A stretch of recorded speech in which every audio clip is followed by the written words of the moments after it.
am now in Copenhagen. It's about 20 hours after I got to the Minneapolis-St. Paul airport. I've got about 4 hours left, hour and a half layover here, and then 2 hours on the plane, and then I'll get to Paris around 5:30 p.m. Time and machinery permitting. Originally, I was only supposed to spend about an hour in the Twin Cities airport. It turned out to be 6 hours because the flight was massively delayed due to weather or something or other in Las Vegas. I don't know, maybe it was coming from Vegas, I'm not sure. But they didn't tell us that we were going to have a delay until we all got to the airport, so we were all kind of sitting there watching the estimated time of departure just roll back hour after hour and just getting so frustrated. And the poor Indian woman sitting next to me that I talked about earlier, she kept looking at me every time they would make an announcement, like, oh, can we go on the plane now? And I said, no, we still have to wait. This poor woman, she didn't have anything to do. I had my various electronic devices, but she was just kind of sitting staring out the window and getting very fidgety at the end. And at one point she gets up and scurries off, and I thought she was just going to the bathroom, but then she came back with a pizza and a bottle of Coke, and she wanted me to share it with her as gratitude for me helping her figure out the airplane situation. And I was just like, no, this is your food, your money, you eat it. But she was like, no, you are like my granddaughter now. And I was like, you are just the cutest thing. And the bottle that she got was one of those share a bottle with things, and it said share a bottle with Nick. So in my head, her name is Nick the Indian woman. Sweet. The plane, we didn't actually start boarding the plane until about 5:15. And since we all got there around 9:30 in the morning and then didn't board for 6 hours, some of us decided to stay in the gate and just kind of whittle away the time. Others decided to go to the airport bar, and drink for 6 hours. And you probably know that drinking for 6 hours gets you pretty wasted. So a couple of people, when they finally started boarding, just came stumbling up to the gate, very belligerently loud about the delay and being made to wait, and just cursing up a storm and stinking of breath. So once we all board, guess who I'm sitting next to? The two loudest and drunkest of them all. And across the aisle from me is another really loud, really drunk guy. And I was just thinking in my head, oh my god, I don't want to be dealing with you guys being super drunk for that hour and a half we're going to be on this plane together. So I'm just going to try to be cordial and not incur any drunken wrath until they say that we can use electronic devices, and then headphones are going straight in. So I'm sitting there.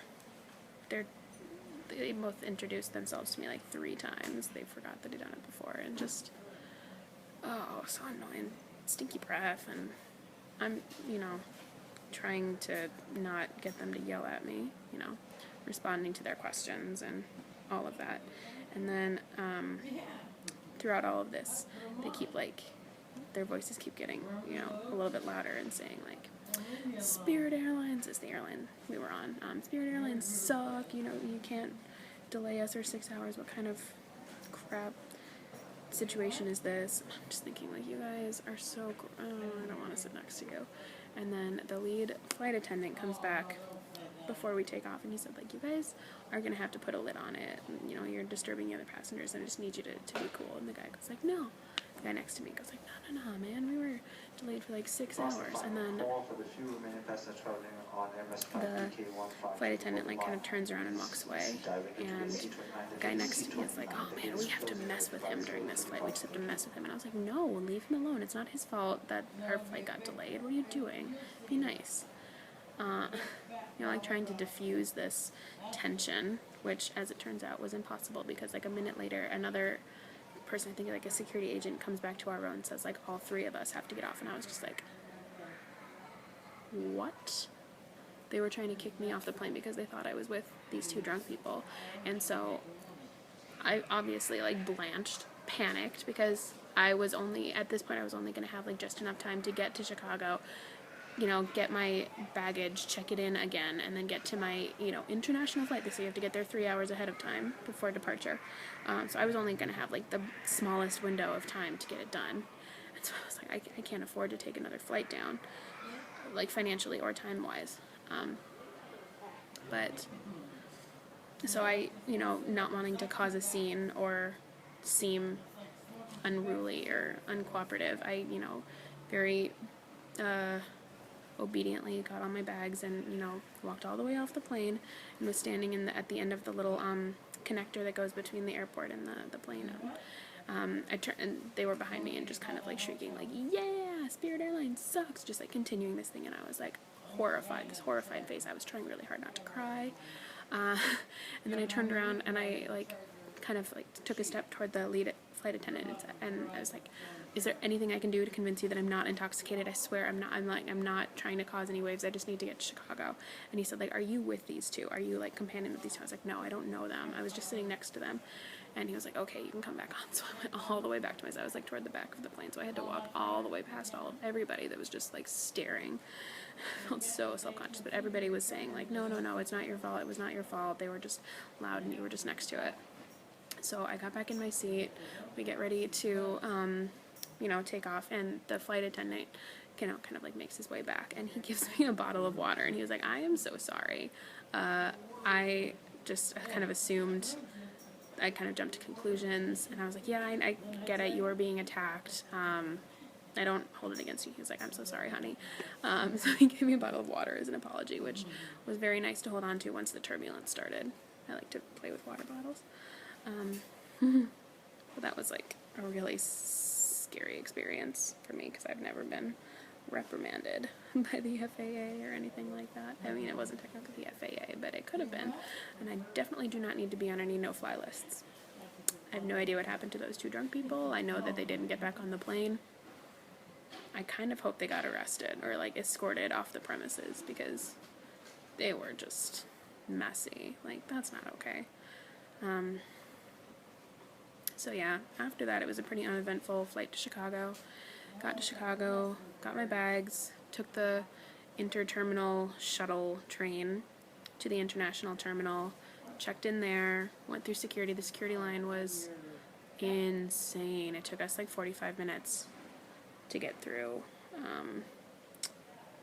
like 5 security lines because they kept obviously you have to let the flight crews jump ahead of you in line, and then there were also a lot of people in wheelchairs who apparently get priority, so every time you'd get close to the table you'd have to let like 5 people go in front of you, and it was just kind of but got through. For some reason every time I go through security they need to pat my hair down, I guess because it's so like voluminous they could be hiding a file in it, I don't even know, but they always have to pat my hair down, and obviously there's never anything in it except for hair. Det er udkaldt til de resterende passagerer rejser med KLM og SkyTeam rute 1130 til Amsterdam. Venligst gå til gate A9, det er gate A9, hvor gaten lukker, tak. A falafel festival. Passengers on KLM and SkyTeam flight 1130 bound for Amsterdam. And gate 4. Please proceed to gate A9. Gate A9. Oh, the no, gate is closing. A9. Thank you.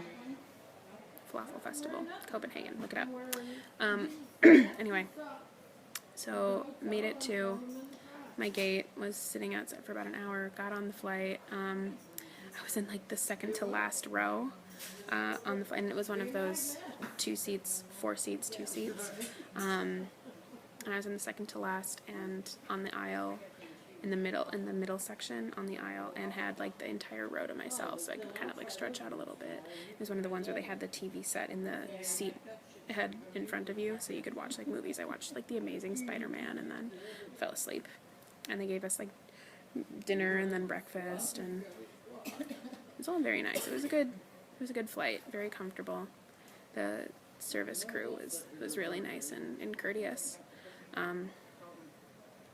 So far I like Scandinavian Airlines, which was the flight that I took from O'Hare to Copenhagen, and I'm going to take the same company to Paris. So far I like it. And now I get to kill about an hour, and well, now it'll be an hour and 20 minutes before I go to Paris, and then figure out a way to get in touch with my landlord so she can meet me at my apartment and let me in. And then I think I'm going to crash because sleeping on airplanes is not something that I can do comfortably. I think I kind of dozed, but nothing restful, really restful. So I am very tired. I'm going to be even more tired when I get there. Yeah. I'll check in later.